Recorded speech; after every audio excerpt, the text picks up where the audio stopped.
সংসদকে bypass করে যেন কিছুই না হয়। আমরা কাউকে ক্ষতিগ্রস্ত করতে চাই না, কিন্তু আমরাও ক্ষতিগ্রস্ত হতে চাই না। জনাব মির্জা ফখরুল ইসলাম মাননীয় মন্ত্রী এবং সংসদ সদস্য যে প্রস্তাব উত্থাপন করেছেন, আমি তাকে সমর্থন করছি। এই দেশ আমাদের সবার। আমরা সকলেই স্বাধীন পররাষ্ট্রনীতির কথা বলে থাকি।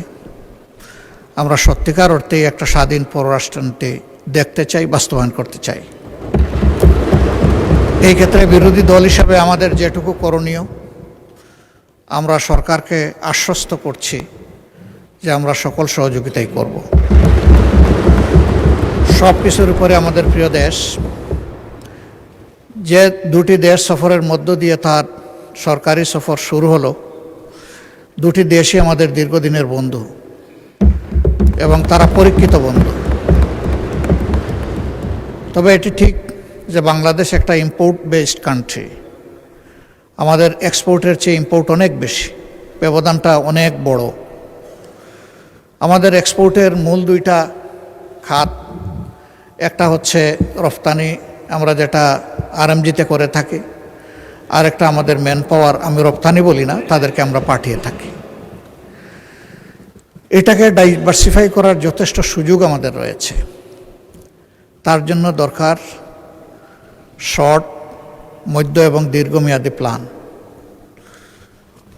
আমি আশা করি যে মাননীয় প্রধানমন্ত্রী তার সফরে এই বিষয়গুলা মাথায় রেখেই তিনি দুইটি দেশের সাথে আলাপ আলোচনা করেছেন।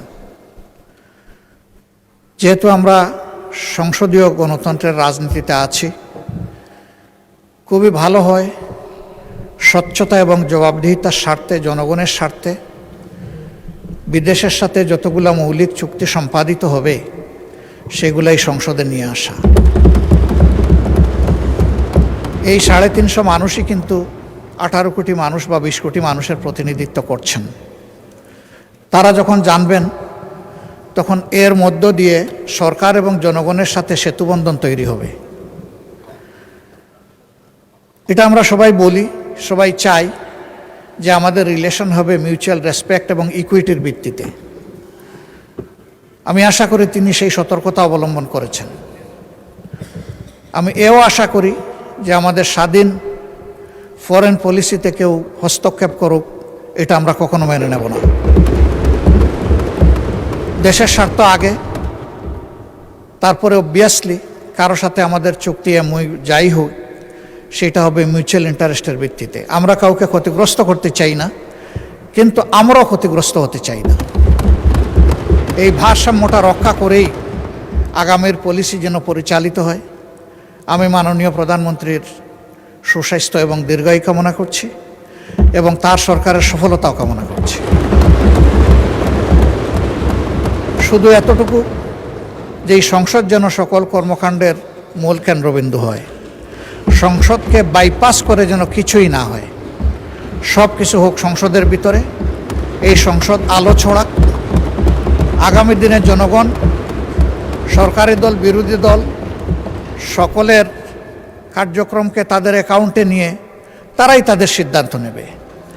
এখানে সরকারি দল সকল ক্রেডিট নেবে আর বিরোধী দল সব কিছুতে বিরোধিতা করবে। আমরা ব্যক্তিগতভাবে এবং দলগতভাবে আমরা এই কালচার সমর্থন করি না।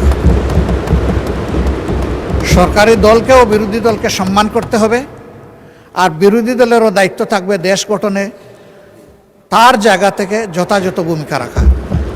সবাইকে ধন্যবাদ। আমি এই প্রস্তাবকে আবারও সমর্থন দিয়ে আপাতত কথা শেষ করলাম।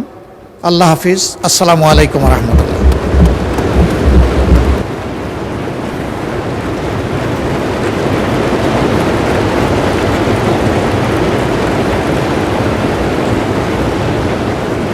মাননীয় সদস্যবৃন্দ,